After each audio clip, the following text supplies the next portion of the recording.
ಸರ್ವ ಕರ್ನಾಟಕ ನ್ಯೂಸ್ಗೆ ಸ್ವಾಗತ. ನಮ್ಮ ಚಾನಲ್ಗೆ ಸಬ್ಸ್ಕ್ರೈಬ್ ಮಾಡಿ ಮತ್ತು ಲೈಕ್ ಮಾಡಿ. ಧಾರ್ಮಿಕ ಸಂಸ್ಥೆಗಳನ್ನು ಅವರು ಸ್ಥಾಪಿಸ್ಕೋಬಹುದು. ಇದಕ್ಕೆ ಡಿಸ್ಟಿಂಕ್ಷನ್ ಇಲ್ಲ. ಆದ್ರೆ ಒಂದು ಧರ್ಮ ವಿರುದ್ಧ ಇನ್ನೊಂದು ಧರ್ಮವನ್ನು ಅವಹೇಳನ ಮಾಡೋದಾಗ್ಲಿ, ತಪ್ಪು ಮಾಹಿತಿ ಕೊಡೋದಾಗ್ಲಿ ಮಾಡಬಾರದು. ಹೌದು, ನಮಗೆ ಬದುಕಲಿಕ್ಕೆ ಹಕ್ಕು ಕೊಟ್ಟಿದೆ ಕಾನೂನನ್ನ, ಸಂವಿಧಾನದ ಕಾನೂನನ್ನ. ನೋಡ್ರಿ, ಬರೀ ಅದಷ್ಟೇ ಕೊಡಲಿಲ್ಲ. ಪೌರರ ಬಗ್ಗೆ ಹೇಳಿಲ್ಲ, ಹಕ್ಕುಗಳ ಬಗ್ಗೆ ಹೇಳಿಲ್ಲ, ಕರ್ತವ್ಯ ಬಗ್ಗೆ ಹೇಳಿಲ್ಲ. ಜನರನ್ನ ಯಾರು ಆರಿಸ್ಬೇಕು? 1ನೇ ವಯಸ್ಸು ಮೇಲಿದ್ದವರು ಮತದಾನ ಮಾಡ್ಬೋದಿತ್ತು. ಆಮೇಲೆ 18 ವಯಸ್ಸಾದವ್ರ ಹತ್ರ ಮತದಾನ ಮಾಡ್ಬೇಕು. ಈ ಕೆಲಸ ಯಾರು ಮಾಡ್ಬೇಕು? ಒಬ್ಬ MLA ಮಾಡ್ಬೇಕಾ? ಒಬ್ಬ MP ಮಾಡ್ಬೇಕಾ? ಈ ಚುನಾವಣೆಗಳನ್ನ ನಡೆಸೋ ಸಲುವಾಗಿನೇ ಚುನಾವಣಾ ಆಯೋಗವನ್ನ ಸ್ಥಾಪಿಸಲಿಕ್ಕೆ ಭಾರತ ಸ್ವತಂತ್ರ ಆದ ನಂತರ ನಡೆಸಲಿಕ್ಕೆ ಇಮಿಡಿಯೇಟ್ ಆಗಿ ನಮಗೆ 1947ರಲ್ಲಿ ಸ್ವಾತಂತ್ರ್ಯ ಕೊಟ್ಟರು. 1949 ನವೆಂಬರ್ 26 ನಮ್ಮ ಸಂವಿಧಾನ ಅಂಗೀಕಾರ ಆಯಿತು. ಅದರ 3 ವರ್ಷದಲ್ಲಿ ತಲಾಂತರವರೆಗೂ ಭಾರತ ಸರ್ಕಾರ ಅಥವಾ ಭಾರತದ ಜನ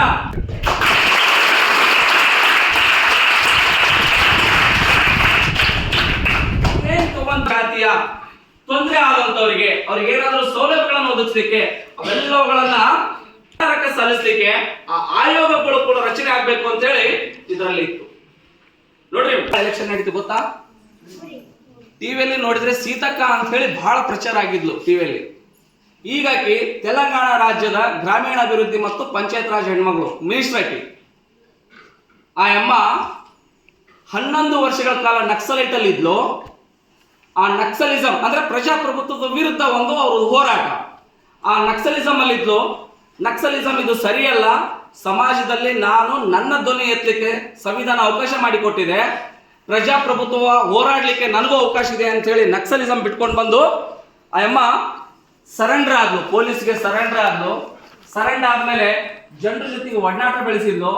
ಡಾಕ್ಟರೇಟ್ ಪದವಿ ಮುಗಿಸ್ಕೊಂಡು ಆಕಿನ ಮೊದಲನೇ ಹೆಸರು ಡಾಕ್ಟರ್ ಧನುರಿ ಅನಸೂಯ ಅಂತ ಹೇಳಿ ಡಾಕ್ಟರೇಟ್ ಪಡಿತಾಳೆ ಅಮ್ಮ. ನಕ್ಸಲೈಟ್ ಅಲ್ಲಿ ಇದ್ದಂತ ಹೆಣ್ಮಗಳು ಡಾಕ್ಟರ್ ಸರಿಯಾಗಿ ಗೆದ್ದಿದ್ಲು. ಮೊನ್ನೆ ಕೂಡ ಗೆದ್ದಿದ್ದಾಳೆ. ಇವತ್ತು ಪಂಚಾಯತ್ ರಾಜ್ ಮಂತ್ರಿ ಆಗಿದ್ದಾಳೆ.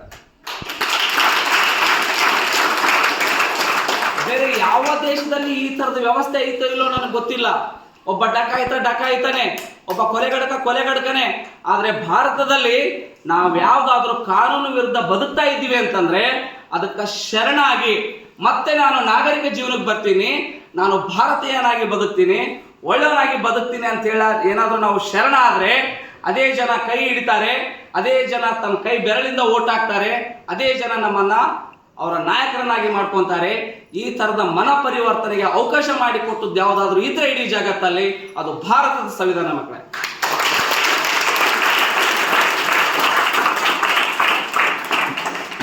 ಕಿಂಕ್ರಿ ದೇವಿ ಅಂತ ಉತ್ತರ ಪ್ರದೇಶದಲ್ಲಿ ಒಬ್ಬ ಸಣ್ಣ ಹೆಣ್ಮಗಳು ಕಿಂಕ್ರಿ ದೇವಿ ಅಂತ 12ನೇ ವಯಸ್ಸಿಗೆ ಮದುವೆ ಆಗ್ಬಿಟ್ಟಿರ್ತದೆ. 16ನೇ ವಯಸ್ಸಲ್ಲಿ ಗಂಡ ಸತ್ತು ಹೋಗ್ತಾನೆ. ಅಲ್ಲಿ ಗಣಿಗಾರಿಕೆ ಮಾಡ್ತಿರ್ತಾರೆ. ಗಣಿಗಾರಿಕೆ ಮಾಡೋರು ಏನ್ ಮಾಡ್ತಿರ್ತಾರೆ? ಕಿಂಕ್ರಿ ದೇವಿ ಹೊಲದಲ್ಲಿ ಮಾಡ್ತಿರ್ತಾರೆ. ಅವ್ರು ಕಿಂಕ್ರಿ ದೇವಿ ಹೊಲದಲ್ಲಿ ಮಾಡ್ತಿರ್ಬೇಕಾದ್ರೆ ಈ ಅಮ್ಮ ಅಂತಾಳ, ನಾನು ಹೊಲ ಅದು, ನಾನು ದುಡ್ಕೊಂಡು ತಿಂತೀನಿ, ನಾನು ಬಿಟ್ಕೊಡ್ರಿ ಅಂತ. ಅವ್ರು ಕೇಳೋದಿಲ್ಲ. ನೀವು ಅಂತಿರ್ತಿರಲ್ಲ, ಎಲ್ಲ ದೊಡ್ಡವ್ರು ಅದಾರ, ಅವ್ರ ಮುಂದೆ ಹೆಂಗೆ ಕೇಳೋದು, ಏನು ಮಾಡೋದು ಅಂತ. ಆ ಅಮ್ಮ ಅನಕ್ಷರಸ್ಥೆ. ಆಕಿ ಆ ಹೊಲದಲ್ಲಿ ಇರ್ತಕ್ಕಂಥ ಗಣಿಗಾರಿಕೆಯನ್ನ ತೆಗಿಲಿಕ್ಕೆ ಉತ್ತರ ಪ್ರದೇಶದಿಂದ ದೆಹಲಿಗೆ ಬರ್ತಾಳೆ.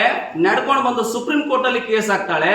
ಸುಪ್ರೀಂ ಕೋರ್ಟ್ ಆ ಅಮ್ಮನ ಪರಿಸ್ಥಿತಿಯನ್ನು ನೋಡಿ ಆಕಿನ ಮೇಲೆ ಅನುಕಂಪ ತೋರಿಸಿ ನ್ಯಾಯ ತೀರ್ಪು ಕೊಡ್ಲಿಲ್ಲ.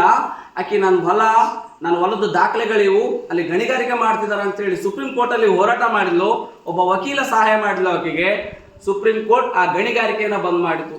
ಅಂದ್ರೆ ನಾಳೆ ನಮ್ಗೇನೇ ತೊಂದರೆ ಆದ್ರೂ ಕೂಡ, ಎಂಥದ್ದೇ ಅನಕ್ಷರಸ್ಥರು ಇದ್ರೂ ಕೂಡ, ಸಮಾಜದಲ್ಲಿ ಕಟ್ಟ ಕಡೆಯ ವ್ಯಕ್ತಿಗೂ ಕೂಡ ನ್ಯಾಯ ದೊರಕಿಸಿಕೊಡ್ಲಿಕ್ಕೆ ನಮ್ಮ ಸಂವಿಧಾನದಲ್ಲಿ ಹೈಕೋರ್ಟ್ ಇದೆ, ಸುಪ್ರೀಂ ಕೋರ್ಟ್ ಇದೆ. ಅದನ್ನ ನಮ್ಮ ಸಂವಿಧಾನದಲ್ಲಿ ಎಷ್ಟು ಶಿಸ್ತುಬದ್ಧವಾಗಿ ಬರೆದಿದ್ದಾರೆ ಒಂದ್ಸರಿ ಯೋಚನೆ ಮಾಡ್ರಿ ಮಕ್ಕಳ. ಈ ಸಂವಿಧಾನ ಯಾಕೆ ಸರ್ ನಮ್ಗೆ ಈಗಲೇ ಹೇಳಕತ್ತೀರಿ? ನೀವು ಈಗಾಗಲೇ ಭಾರತದ ಪ್ರಜೆಗಳು ನೀವು. ಹೀಗಾಗಿ ಭಾರತದಲ್ಲಿರ್ತಕ್ಕಂತಹ ಭಾರತೀಯರು ಓದಲೇಬೇಕಾದಂತಹ ಮೊದಲನೇ ಪುಸ್ತಕ ಯಾವುದಾದ್ರೂ ಇದ್ರೆ, ಭಾರತೀಯರು ತಿಳಿಯಲೇಬೇಕಾದಂತಹ ಮೊದಲನೇ ಪುಸ್ತಕ ಯಾವುದಾದ್ರೂ ಇದ್ರೆ ಅದು ಸಂವಿಧಾನ. ಹೀಗಾಗಿ ನೀವೆಲ್ಲರೂ ಸಂವಿಧಾನವನ್ನ ಈಗಲಿಂದಲೇ ತಿಳಿಲಿ ಅನ್ನೋಂಥದ್ದು ಈ ಸಮತಾ ಸಂಸ್ಥೆಯ ಒಂದು ಉದ್ದೇಶ. ಎಷ್ಟು ಒಳ್ಳೇದಿರಬಹುದು. ಅವರು ನಿಮಗೆ ಈಗಲಿಂದಲೇ ಸಂವಿಧಾನವನ್ನು ಪರಿಚಯ ಮಾಡಿಕೊಡ್ತಿದ್ದಾರೆ. 2005-6ರಿಂದ ಇಂಜಿನಿಯರಿಂಗ್, ಮೆಡಿಕಲ್, ನರ್ಸಿಂಗ್ ಯಾವುದೇ ಕೋರ್ಸ್ ಇರಲಿ, ಡಿಗ್ರಿ ಓದ್ತಿರ್ತಕ್ಕಂಥ ವಿದ್ಯಾರ್ಥಿಗಳು 100 ಮಾರ್ಕ್ಸಿನ ಒಂದು ಸಂವಿಧಾನ ಪೇಪರ್ ಅನ್ನ ಕಂಪಲ್ಸರಿ ಪಾಸ್ ಮಾಡುವಂಗೆ ಆ ಸಬ್ಜೆಕ್ಟ್ ಅನ್ನ ಇಂಟ್ರೊಡ್ಯೂಸ್ ಮಾಡಿದ್ರು. ಕಾರಣ ಏನಿತ್ತು ಅಂತಂದ್ರೆ, ಭಾರತದಲ್ಲಿರ್ತಕ್ಕಂಥ ಪ್ರತಿಯೊಬ್ಬ ವಿದ್ಯಾರ್ಥಿಗೆ ನಮ್ಮ ಸಂವಿಧಾನದ ಪರಿಚಯ ಇರಬೇಕು. ಆ ಸಂವಿಧಾನದ ಪರಿಚಯವನ್ನ ನೀವು 10ನೇ ಕ್ಲಾಸಿಂದನೇ ಶುರು ಹಚ್ಕೊಂಡಿದ್ದೀರಿ, ಪರಿಚಯ ಮಾಡ್ಕೊತಿದ್ದೀರಿ. ಈ ತರ ನಿಮ್ಮೆಲ್ಲರಿಗೆ ಸಂವಿಧಾನ ಪರಿಚಯ ಮಾಡ್ಕೊಳ್ಳಿಕ್ಕೆ ಅವಕಾಶ ಮಾಡಿಕೊಟ್ಟಿದ್ದು ನಮ್ಮ ಸಮತಾ ಗ್ರಾಮೀಣಾಭಿವೃದ್ಧಿ ಸಂಸ್ಥೆ ಅಂತ ಹೇಳಿ ನನಗೆ ಬಹಳ ಖುಷಿ ಆಗ್ತಾ ಇದೆ.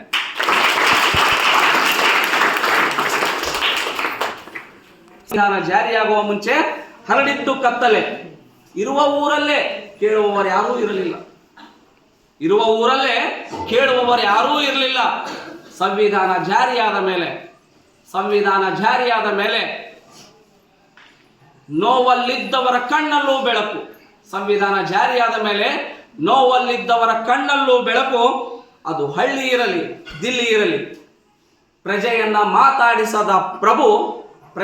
ಮಾತಾಡಿಸದ ಪ್ರಭು ಮಣ್ಣು ಪಾಲಾಗುತ್ತಾನೆ.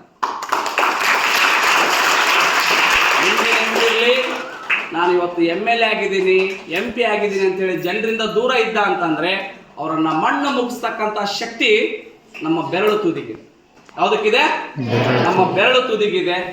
ಈ ತರ ಒಬ್ಬ ವಿದ್ಯಾರ್ಥಿಯಾಗಿ, ಒಬ್ಬ ನಾಯಕನಾಗಿ, ಒಬ್ಬ ಸತ್ಪ್ರಜೆಯಾಗಿ, ಈ ದೇಶದ ಭಾರತೀಯನಾಗಿ ಬದುಕಲಿಕ್ಕೆ ಸೌಲಭ್ಯಗಳನ್ನ, ಕರ್ತವ್ಯಗಳನ್ನ, ಅನುಕೂಲತೆಗಳನ್ನ ಮಾಡಿಕೊಟ್ಟಿರ್ತಕ್ಕಂಥ ಸಂವಿಧಾನವನ್ನ ಪರಿಚಯ ಮಾಡಿಕೊಡ್ಲಿಕ್ಕೆ, ಆ ಸಂವಿಧಾನವನ್ನ ನಿಮ್ಮೆಡೆಗೆ ತಿಳಿಸ್ಲಿಕ್ಕೆ ಇವತ್ತು ನನ್ನನ್ನ, ಬಹಳ ಸಣ್ಣವನು, ಅವರಿಂದ ನಾನು ಪ್ರೇರೇಪಣೆಯಾಗಿ ಬೆಳೆದಿರ್ತಕ್ಕಂಥವನು ಬಸವರಾಜ್ ಬ್ಯಾಗೋಟಣ್ಣವರು, ನಮ್ಮ ಅಣ್ಣನ ಕ್ಲಾಸ್ಮೇಟ್ ಅವರು, ನನ್ನನ್ನ ಈ ಒಂದು ಕಾರ್ಯಕ್ರಮ